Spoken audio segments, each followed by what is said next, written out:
दोस्तों आज मैं आप लोग को यूनिवर्सल टेम्पर्ड ग्लास का साइज और कौन कौन से मॉडल में लगता है इसके बारे में बताऊंगा। तो देखिए यहाँ पे मैंने एक U लिखा हुआ है और एक डैश लिखा हुआ, तो इसका मतलब क्या पहले आप समझ लीजिए।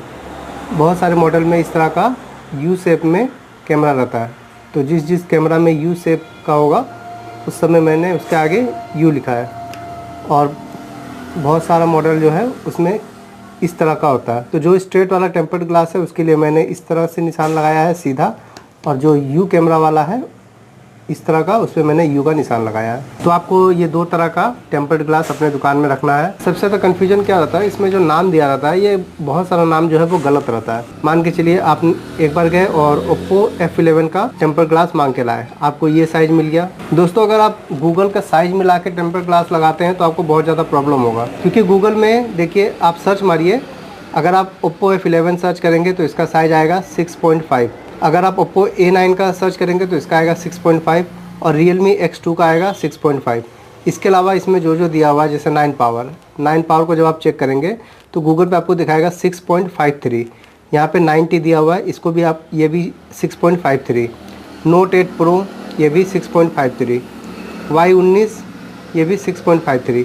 तो एक ही टेम्पर्ड ग्लास में आपको दो तरह का साइज़ जो है वो देखने को मिल रहा है। ये तो थोड़ा सा ही था, बहुत सारे ऐसे टेम्पर्ड ग्लास है जिसमें बहुत सारा नाम लिखा आता है, उसमें से 50% जो नाम है वो साइज़ के साथ मैच नहीं करता है। तो आप कभी भी ऐसे जाके कोई भी नाम उठा के अगर आप लेके आते हैं तो आपका गलत हो जाएगा। तो आप क्या करिए, आप एक साइज़ लिख के रखिए, हर टेम्पर्ड ग्लास का एक साइज़ लिख के रखिए। जैसे मान के चलिए इसका मैंने साइज़ लिख लिया है, इस तरह से स्केल लीजिए और इससे आप साइज़ नाप लीजिए। आप चाहे तो सेंटीमीटर में भी नाप सकते हैं या फिर आप इंच में भी नाप सकते हैं। मैं आपको सेंटीमीटर में दिखा रहा हूँ पहले। तो यहाँ देखिए, यहाँ पे आ रहा है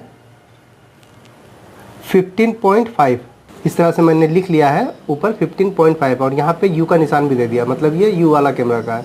आप दोनों अगर अलग अलग रखेंगे तो आपको ढूंढने में आसानी होगा, तो इसीलिए मैं U वाला एक साइड रखता हूँ और जो सीधा वाला है उसको एक साइड रखता हूँ। तो ये 15.5 यहाँ पे मैंने लिख लिया है, सेंटीमीटर मैंने लिखा है, आप चाहे तो इंच में भी लिख सकते हैं नाप के। एक या दो नाम आप यहाँ पे लिख सकते हैं जो एकदम परफेक्ट इस पर मैच करता हो। तो जब भी मेरा ये साइज़ का टेम्पर्ड ग्लास ख़त्म होता है तो मैं क्या करता हूँ, मार्केट में जाके बस सीधा Oppo F11 का टेम्पर्ड ग्लास लेके आ जाता हूँ। ज़्यादातर टेम्पर्ड ग्लास में जो पहला दूसरा नाम रहता है वो 99% सही रहता है, उसके बाद जो नाम रहता है उसमें से 50% सही रहता है, 50% गलत रहता है। तो आप पहला दूसरा पे ज़्यादा भरोसा कर सकते हैं। अगर आप गूगल का साइज़ देखकर लिख रहे हैं तो आप पहला और दूसरा इस पे ज़्यादा भरोसा कर सकते हैं, क्योंकि 99% पहला दूसरा जो है वो सही रहता है।